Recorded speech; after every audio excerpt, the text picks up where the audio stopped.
Well, hello everybody. It's Sunday morning and we Kensington Unitarians plus friends from near and far are gathered once again here on Zoom. I'm Sarah Tinker and I'm glad to be leading this service with its theme of cultivating inner peace because, well, inner peace, that's something I could personally do with a bit more of in these interesting times in which we're living. What about you? How are your inner peace levels this week? Are you gliding serenely through life, like the proverbial duck gliding through the water, effortlessly it seems, yet beneath the surface, your little webbed feet are working furiously?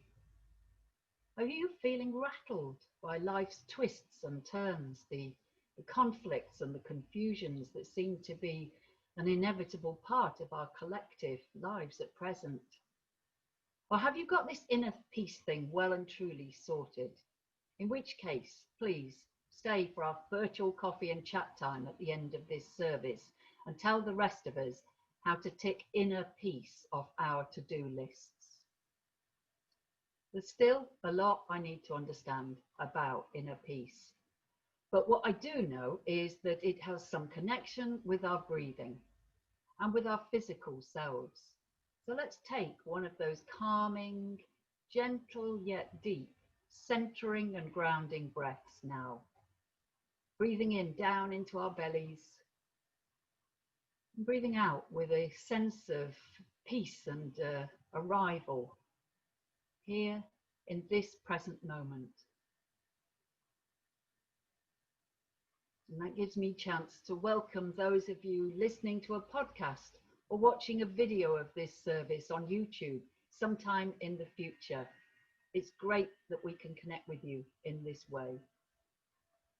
Those of you who are with us on Zoom and are new to our Sunday morning gatherings, well, please feel free to join in at a level that's right for you. It's fine just to sit back and listen and switch off your video if that's more restful for you.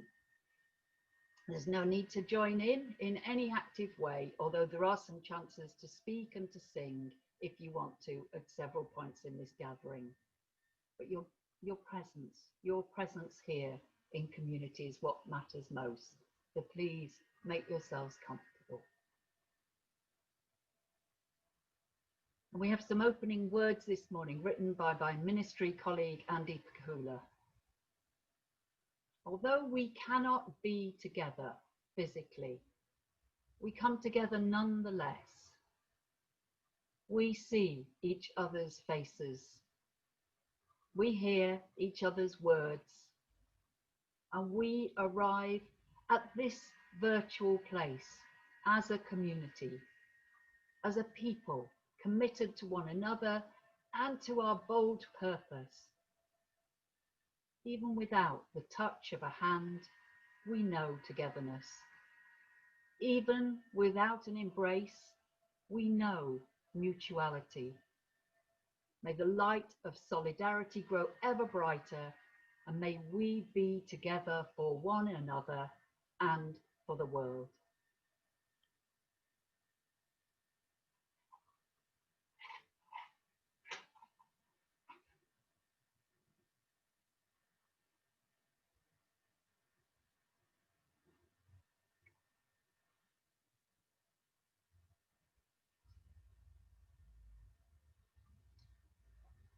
And I light our chalice flame, connecting us with Unitarian and Unitarian Universalist communities the world over.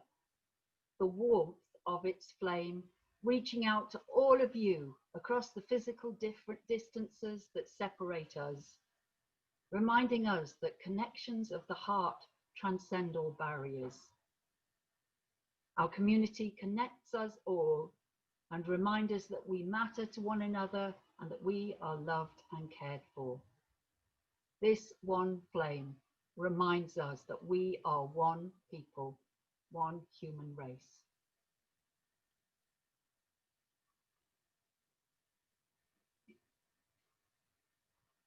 A time of prayer and reflection now, which is a little bit different from usual.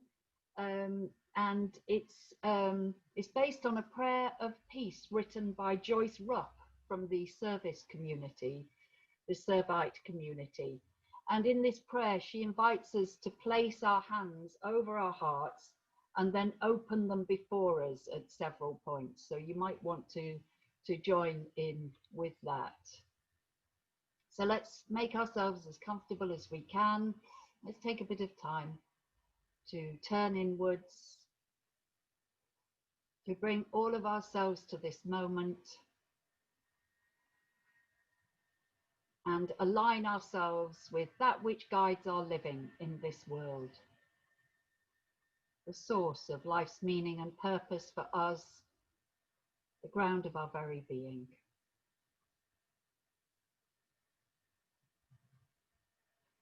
Let's be aware of the light coming to us from outside. Perhaps be aware of where the sun is in the sky at this time of day, where you are sitting.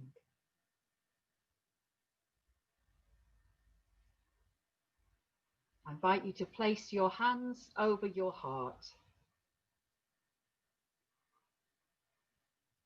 and move your attention towards your inner being.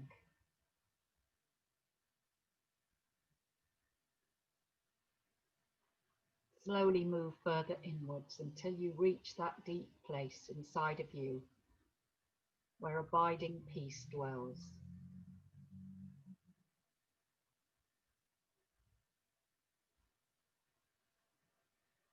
Now allow your attention to move towards your loved ones. Recall their presence in your life. Then open your hands and extend them outwards, palms up. Send forth peace from your heart to those you love, especially anyone who might not be at peace with themselves or others on this day.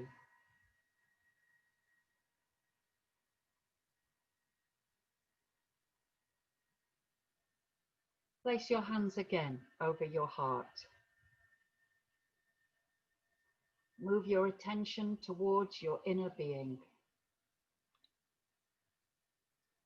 Slowly move forward, further inwards, until you reach that place deep inside of you where abiding peace dwells. Bring to mind the suffering ones of our world, especially those who live in fear of being harmed in any way.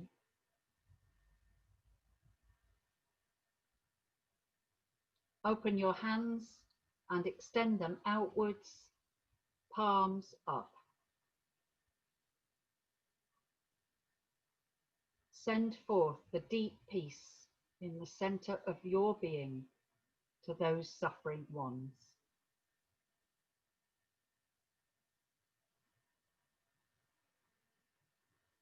Place your hands again over your heart. Move your attention towards your inner being.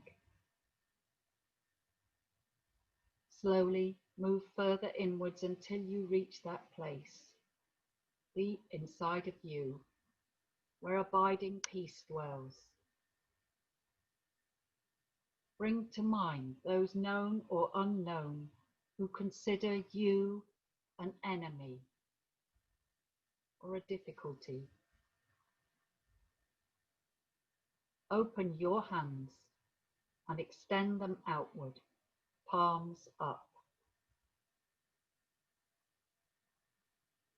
With as much true intention as will arise within you, send forth the deep peace in the center of your being to those who consider you their enemy or their source of difficulty.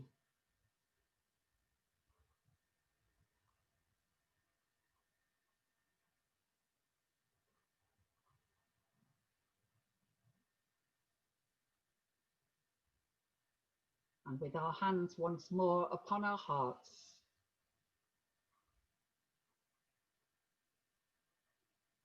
peace bringer, come to all hearts at war. Move them to lay down their weapons, to cast aside bitterness and resentment. Bring your peace to the hard-hearted ones. Lessen the grip of those who desire revenge. May your peace release whatever binds, and free all those held captive by hostility or fear. Let us say together to that intention, Amen.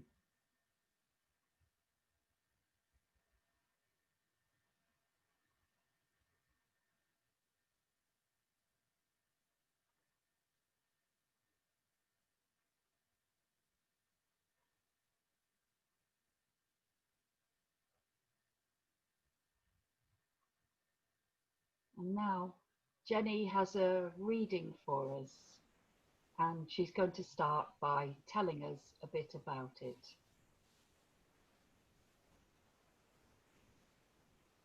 The reading we're going to hear now was written back in 1984 by Saskia Davis. She was working as a nurse with peer support groups for people with chronic or life-threatening illnesses. She describes how she sat down to write, not at all sure what she wanted to say, and the words came pouring out of her onto the page. For her, these words felt like a gift of grace. And as it sometimes happens, this piece of writing, The Symptoms of Inner Peace, took on a life of its own. You can find it in so many places and so many forms. And over the years, it's been translated into different languages. But what we'll hear today is its original form. And Saskia Davis wrote it with some humour, but also with a deep awareness of our human anxiety about infectious diseases. She was writing at the time when the so-called AIDS epidemic was arriving in public awareness. People were frightened. Her words were not a denial of people's very real and understandable fears, but an encouragement to trust our inner wisdom. This is what she wrote. Be on the lookout for symptoms of inner peace. The hearts of a great many have already been exposed to inner peace, and it is possible that people everywhere could come down with it in epidemic proportions. This could pose a serious threat to what has, up to now, been a fairly stable condition of conflict in the world. Some signs to look for. A tendency to think and act spontaneously, rather than on fears based on past experiences. An unmistakable ability to enjoy each moment. A loss of interest in judging other people. A loss of interest in interpreting the actions of others. A loss of interest in conflict. A loss of the ability to worry. This is a very serious symptom. Frequent, overwhelming episodes of appreciation. Contented feelings of connectedness with others and nature. Frequent attacks of smiling. An increasing tendency to let things happen rather than make them happen. An increased susceptibility to the love offered by others, as well as the uncontrollable urge to extend it. Be aware. If you have some or all of the above symptoms, Please be advised that your condition may already be too advanced to turn back. If you are exposed to anyone exhibiting any of these symptoms, remain exposed only at your own risk. Their condition of inner peace is probably already well into its infectious stage. Thank you, Jenny. The line about frequent attacks of smiling really links in beautifully with this meditation, which is an inner smile meditation. I'm sure you may have come across it before. I learned this from William Bloom years ago, but it goes way back in the Taoist tradition. So you might want to get in a comfy position now where you can relax for 6 or 7 minutes or so. There are going to be a few words explaining this inner smile practice, and then that will lead into 2 minutes of silence, and our silence will end with some beautiful music from Bach. Feel free to switch off your video at this moment if that works best for you. And remember that you don't have to follow these instructions at all. They're just suggestions. You may have your own ways of relaxing and going deeper.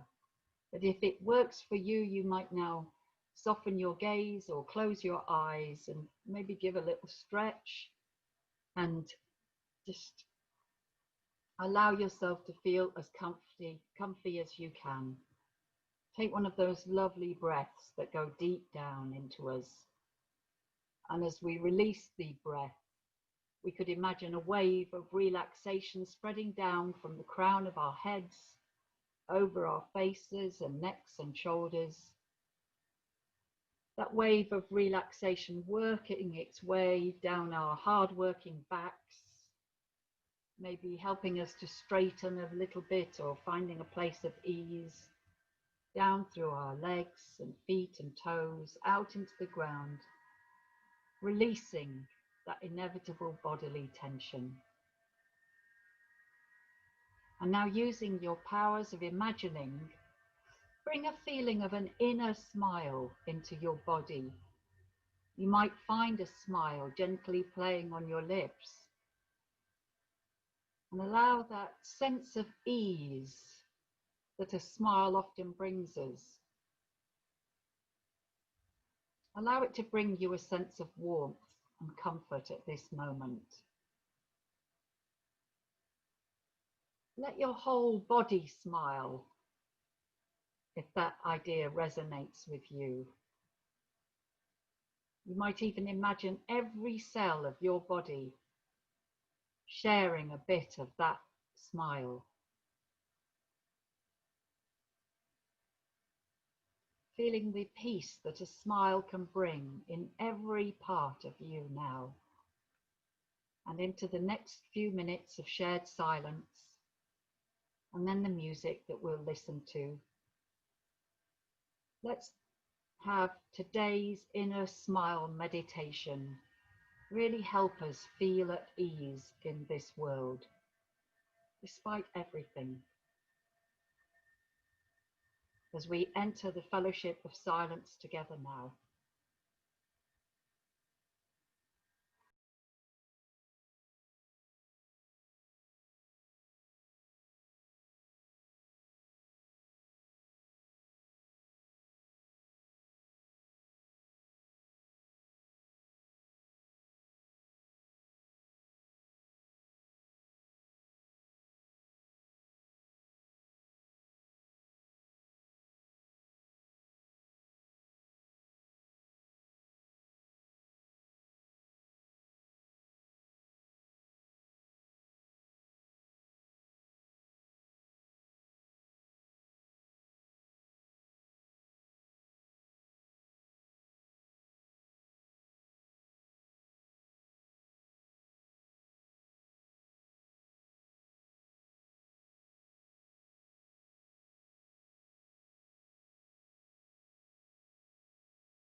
Thank you, Abby. That was beautiful. This address is called Cultivating Inner Peace, and I'm doing what worship leaders often do. I'm teaching what I most need to learn. When it comes to inner peace, I am still in the junior class, which is why I like to ask people what their particular ways of steadying themselves are in life. And over the years, I've collected a goodly few of these methods, and I'll mention a few of these in a bit. But let's start by thinking of the opposites to inner peace, because they may be different for each of us. I wonder how you would describe your opposite of inner peace. Some people describe having a restless mind or body, don't we? A feeling that we can't settle to anything, or anxious, repetitive thoughts that whirl around, particularly in the middle of the night when we lie awake. Does the word agitation express some of your experience, or maybe grumpiness or downright fear? I'm grateful for the work of Rick Hanson, who writes extensively about the neuroscience of happiness. And if you're interested in this, there are lots of materials of his available online for free. He helped me understand the human brain's negativity bias, how we are wired to notice negatives more than positives, and that is a survival technique. He explains that, and I quote, the brain is very good at learning from bad experiences, but very bad at learning from the good ones. And that is why our attention may focus more on anxiety, trauma, and suffering, rather than on the good stuff of life. But we all have our ways, don't we, of dealing with this negativity bias, and ways of finding the inner peace that we so yearn for. And if we're fortunate, well, the ways that we find inner peace are themselves helpful to us rather than harmful, because this is addiction territory. Our addictive behaviors sometimes have their roots in our fears and in our longing to soothe our agitations. So here are some of the paths to inner peace that people have described to me over the years. Many people I know use simple mantras that help to calm us down. One of my favorites is from the Course in Miracles.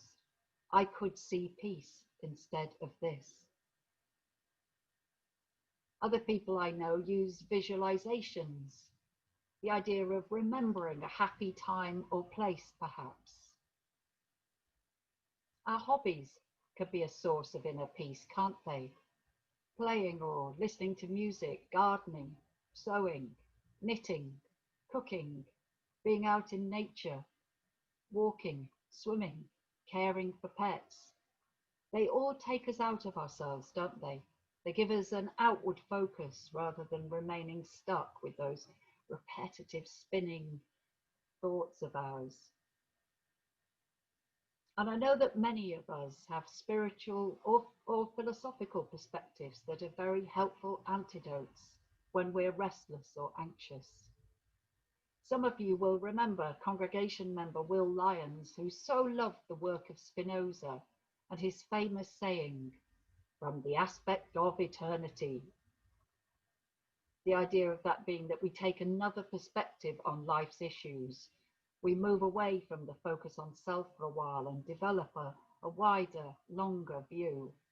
For we are but tiny sparks of life, here for such a very short while in a magnificently immense universe. To become aware of the quality of our thoughts is probably for most of us the first important step on the path to inner peace. And finding a way to accept what is in life and accept it for what it is rather than railing against it is often the second step needed to discover inner peace within ourselves. You may have heard the Zen Buddhist story of the general, notorious for his cruelty, who led his armies through the territories of his enemy. People fled from the towns and villages up to the safety of the mountains, desperate to escape from that cruel general and his soldiers, who were free to maim and kill all they found in their path. The army arrived in a village one night that was deserted, except for a monk who had stayed to take care of the monastery. On hearing that there was someone who did not seem to be afraid of him, the general marched into the monastery, where he found that small man sitting in his saffron robes in meditation. "Don't you know who I am?" shouted the general, brandishing his sword as he approached the monk. "I am the one who could kill you with his sword without giving it a second thought. And I am the one," replied the monk calmly, "who can let you kill him without giving it a second thought." And on hearing this, the general, it is said, bowed and left. And bowing and leaving is what I should do because this address is quite long enough. Can I leave you with this contradictory thought? Most of us probably agree, don't we, that finding inner peace is a good thing. A spiritual teacher described it to me years ago when she saw my great need for peace. She described it as the ability to find equanimity in the face of life's vicissitudes. The ability to find equanimity in the face of life's vicissitudes. And she gave me a wry smile.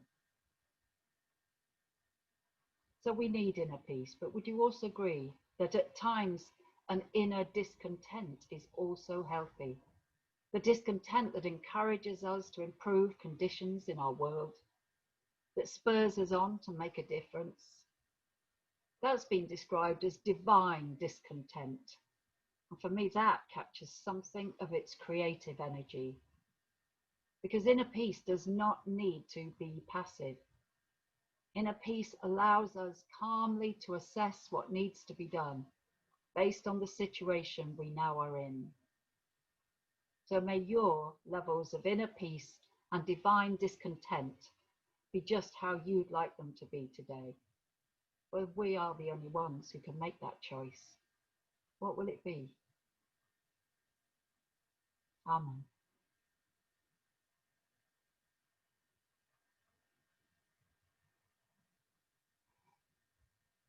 And there is an opportunity to sing a hymn now, which the words of which are going to appear on our screen in a moment. And if you would rather just read those words rather than sing along, that's fine. But you can sing in the safe knowledge that we're all going to be muted and we won't hear each other. So this hymn, To Seek and Find Our Natural Mind, well, it explores our sources of peace and wisdom in life. And thank you to the Unitarian Music Society for this recording.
Margaret Marshall, you would be proud of me. I went for all the top notes there, safe in the knowledge that you couldn't hear me.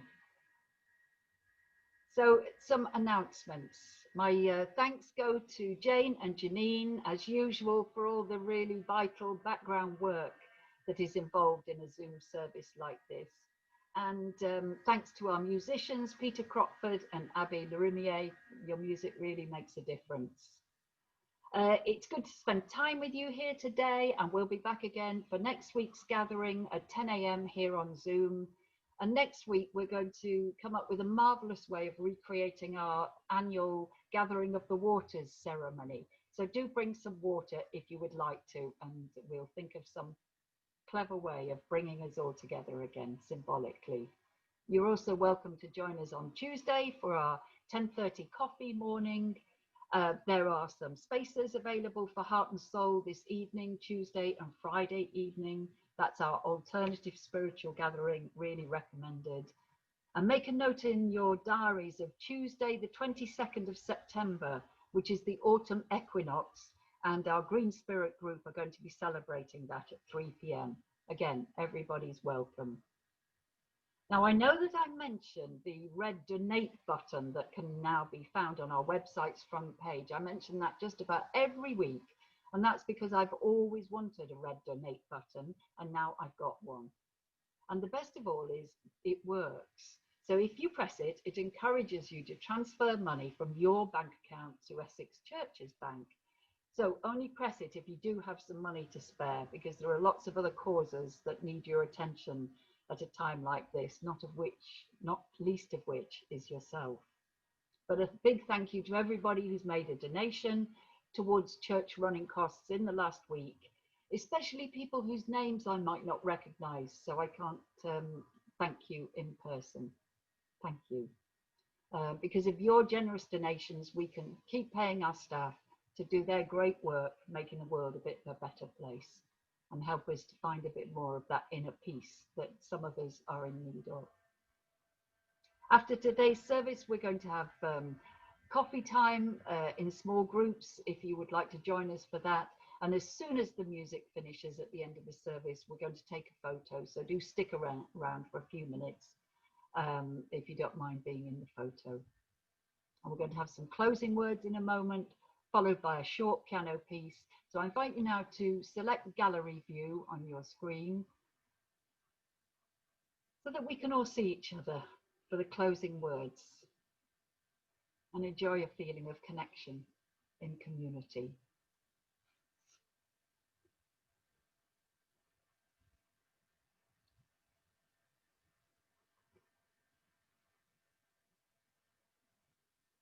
I've extinguished our chalice flame, but I've not extinguished the warmth of this community.